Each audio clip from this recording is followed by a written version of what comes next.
शौनकाद ऋषि ममकरण रसायनम अपने कान के द्वारा ज्ञान रूपी आहुतियों को डाल करके इंद्रिय रूपी देवताओं को प्रसन्न कर रहे हैं। हमारे शरीर में 5 कर्मेंद्रियां, 5 ज्ञान इंद्रिया है। जब तक ज्ञान प्राप्त नहीं होगा तब तक संसार के भोग विलासों में इंद्रियां तड़पती रहेगी, चंचल रहेगी, अपने स्वरूप को प्राप्त नहीं कर सकते। कहते हैं ये शरीर रूपी रथ है, इंद्रियां रूपी घोड़े हैं, मन रूपी लगाम है, बुद्धि रूपी सारथी है और विचार रूपी सन्मार्ग है। जो बुद्धि रूपी सारथी को, मन रूपी लगाम को पकड़कर जब सारथी मन रूपी लगाम को पकड़ेगा तो विचार रूपी सन्मार्ग पर ले जाएगा। ये तामसी इंद्रियां हैं, अगर सन्मार्ग पर बुद्धि नहीं लेकर जाएगी तो ये घोड़े कहीं पर मुड़ जाएंगे और इस रथ को पलट भी सकते हैं, तोड़ भी सकते हैं। इस रथ को बचाने के लिए हमें ज्ञान की आवश्यकता है, गुरु की आवश्यकता है। तो यहाँ चरणों में नमस्कार करके शौनकाद ऋषियों ने सूत जी से आग्रह प्रार्थना की है और दूसरा प्रश्न किया, प्रभु इस घोर कलयुग में भक्ति और ज्ञान वैराग को जीव कैसे प्राप्त होगा। कहा भक्ति ज्ञान वैराग आप तो विवेको वर्धते महान, माया मोह निराश वैष्णवई कीर्ते कथम। भगवान घोर कलयुग में पाप ही पाप होगा, धर्म को कोई न समझेगा। संत और ब्राह्मण माता पिता का कोई सम्मान नहीं करेगा, वृद्धों की कोई सेवा नहीं करेगा, अपने बड़ों का कोई सम्मान नहीं करेगा, घोर पाप आ जाएगा। प्रभु उसके लिए साधन क्या है। तो कहा भक्ति ज्ञान वैराग आप तो। और इस घोर कलयुग में जीव जब आचरण और मर्यादा का पतन कर देगा फिर भक्ति को कैसे प्राप्त कर सकेगा, कैसे ज्ञान को प्राप्त करेगा। देखिए पहले संत जनों के पास में, कुल गुरुओं के पास में बच्चे पढ़ने गुरुकुल में जाया करते थे। जैसे भगवान श्री राम को ही देख लो, सभी राजाओं के पुत्र गुरु के पास शिक्षा को ग्रहण करने जाते थे, आश्रम में रहते थे, सेवा करते थे। तब गुरु माता के हाथ की मधुकरी को ठाकुर जी को भोग लगा करके प्राप्त करते थे। उनकी कितनी सुंदर आचरण, सुंदर विचार थे। ऐसा कुछ भी कलयुग में नहीं होगा। प्रभु उसके लिए कुछ न कुछ साधन बताइए। जीव कैसे वैराग को धारण करेगा। जो जीव वैराग और भक्ति ज्ञान को लेगा उसकी कलयुग में लोग हंसी उड़ाएंगे, सम्मान नहीं करेंगे। तीसरा कहा यही घोरे कलो प्राय जी जीवन चंग सुरतांगता क्लेशाक्रांतस्य तसेव शोधनी किम परायणम। इस घोर कलयुग से जीव कैसे पार उतरेगा, कैसे भक्ति करेगा। ये शौनकाद ऋषि प्रश्न कर रहे हैं सूत जी महाराज से और चिंता में ग्रसित हो जाएगा। उम्र थोड़ी सी होगी और चिंता हजारों वर्ष की होगी। कैसे अपने लक्ष्य को प्राप्त करेगा जीव। तो देखिए यहाँ पर सूत जी महाराज श्रीमद् भागवत महापुराण की महिमा का वर्णन करते हैं और कहने लगे हम आपको बड़ी सुंदर कथा का वर्णन करने जा रहे हैं, आप मन से श्रवण करना। कहा सावधान तया श्रृणु, मैं श्रीमद् भागवत के महात्म का वर्णन करने जा रहा हूँ। जब जीव घोर कलयुग में ग्रसित हो जाए, मन उसका चंचल हो जाए तो संतों की शरण में जाकर के और श्रीमद् भागवत कथा को श्रवण करे। ऐसा भागवत में लिखा है। मत सोचना कि भागवत कथा हो रही इसलिए ऐसा बोल रहे हैं। भागवत कथा में संत सेवा कहा कि साधु प्रसन्नम वैकुंठ दानम।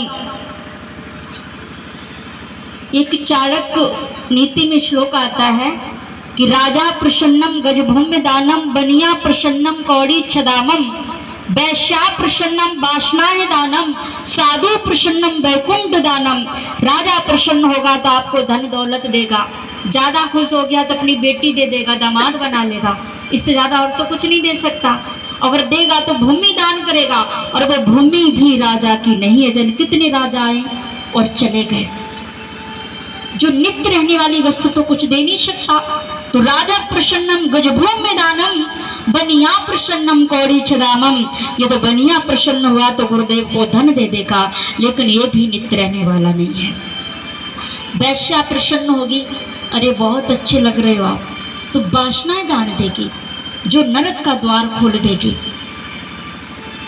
और साधु प्रसन्नम, जो कोई नहीं दे सकता, भगवान भी नहीं दे सकते, उसको संत देता है, गुरुजन देते हैं। कहते साधु प्रसन्नम वैकुंठ दानम, साधु यदि प्रसन्न हुआ तो आपको वैकुंठ दान में देगा, जो इस धरती की कोई शक्ति आपको वहां तक पहुंचा नहीं सकती।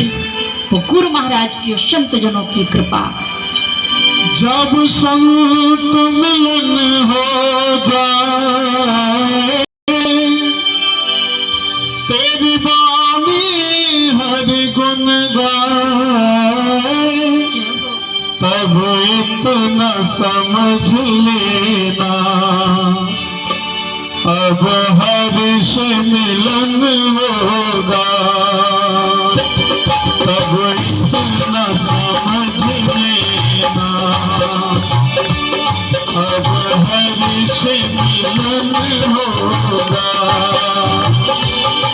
जब संत मिलन होता है, जब संत मिलन होता है, तेरी बानी हरि गुण गाए, तेरी बानी हरि गुण गाए, तब इतना समझ लेना,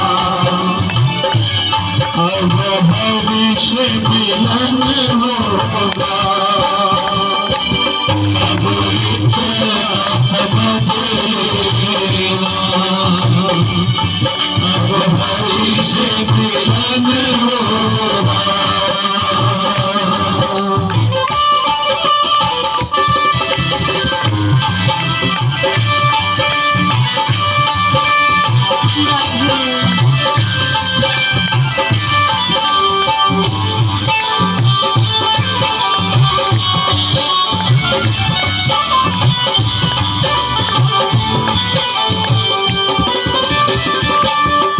नहीं क्रोध किसी पर आए, नहीं क्रोध किसी पर आए, सब में तो नजर हरि आए, सब में तो नजर हरि आए, आँखों से आंसू आए, आँखों से आंसू आए, दिन रात नजर हरि आए, दिन रात नजर हरि आए, तब इतना समझ लेना, अब हरि से मिलन होगा, अब इतना समझ लेना, अब हरि से मिलन होगा। जब संत मिलन होता है, जब संत मिलन होता है, तेरी बानी हरि गुण गाए, तेरी बानी हरि गुण गाए, तब इतना समझ लेना, अब